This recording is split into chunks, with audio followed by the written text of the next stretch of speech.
Out of all the list of Christmas alternatives I can see being made, and see all the movies that are put onto there, like Die Hard and Lethal Weapon, and even some of the stuff that's even Christmas related, I'm shocked to see that one of the lists actually includes one of the movies that's actually one of my favorites. That is 1960's The Apartment, directed by Billy Wilder and starring... Shoot, I forget the actor now.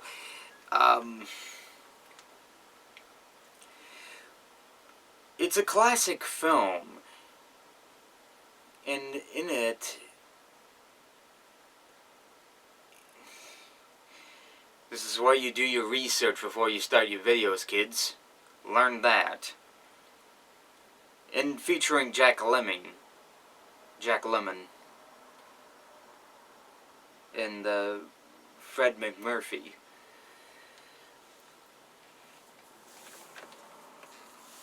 In it, Jack Lemmon stars as C.C. Baxter, a young man who is just a person who lets everyone into his apartment every day of the week he works. And because he allows everybody into his apartment, the heads-up allow him to basically go up the ranks. But of course his life all gets changed when he suddenly meets the elevator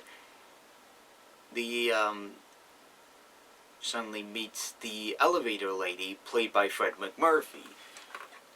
His life suddenly gets changed, and then on, he has to find a way to not be a pushover and let these people into his apartment.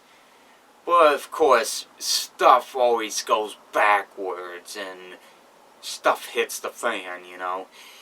When suddenly, it's Fred McMurphy's character suddenly winds up taking something she shouldn't have. And of course, that gets the situation even worse. But thankfully, this is something that is really resolved in the end, and of course our characters live merrily in the end. One thing to wonder is, why is this a Christmas film to begin with?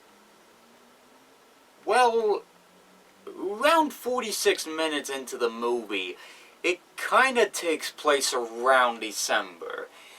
The first 45 minutes of the movie kinda begins on November the 1st of 1960, at least that's what I understand. 1959, I forget. But it begins November the 1st and ends literally on New Year's Eve.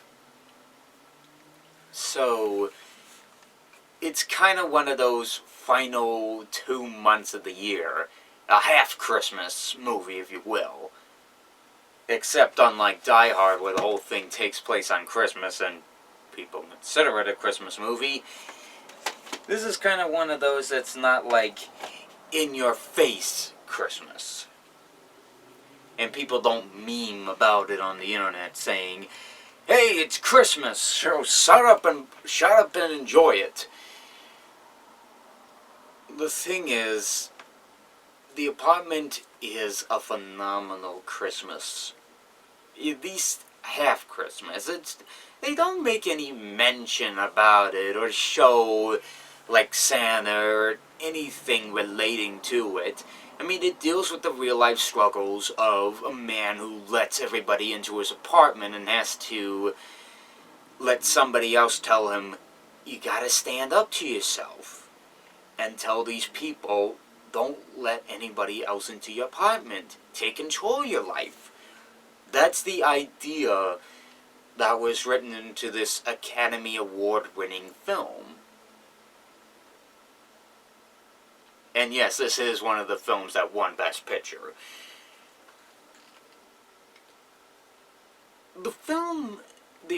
This movie here is probably one of my few favorites just because, well, not only because of the ingenious setting of New York City, but also because everything about the movie just really stands out.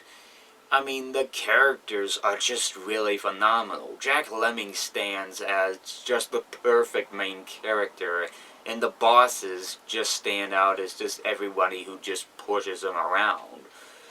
While while our assistant Fred McMurphy has to come in and have to, guide our main character along the way.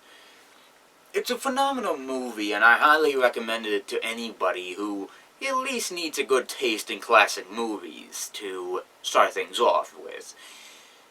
You can find it airing occasionally on Turner Classic Movies, but you gotta be lucky to catch it. I mean, it took me a long time to see Seven Faces of Dr. Lowe on the channel.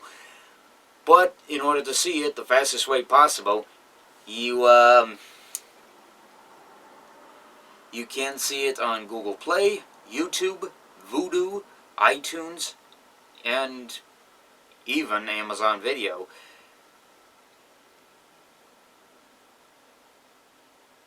That is, I think it's Amazon Video, I don't know.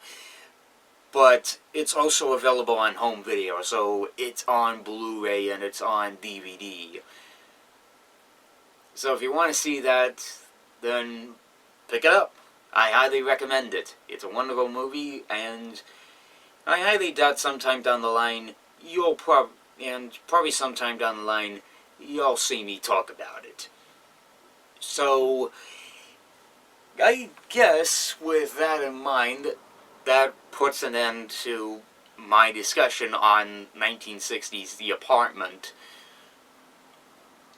And I guess with that in mind, I guess we'll talk to tomorrow as we talk about the final movie, which actually was one of the movies that got me started into watching Turner Classic Movies. And I'm excited because this was actually one of the final movies that Frank Capra ever made. See if you can guess it before I do.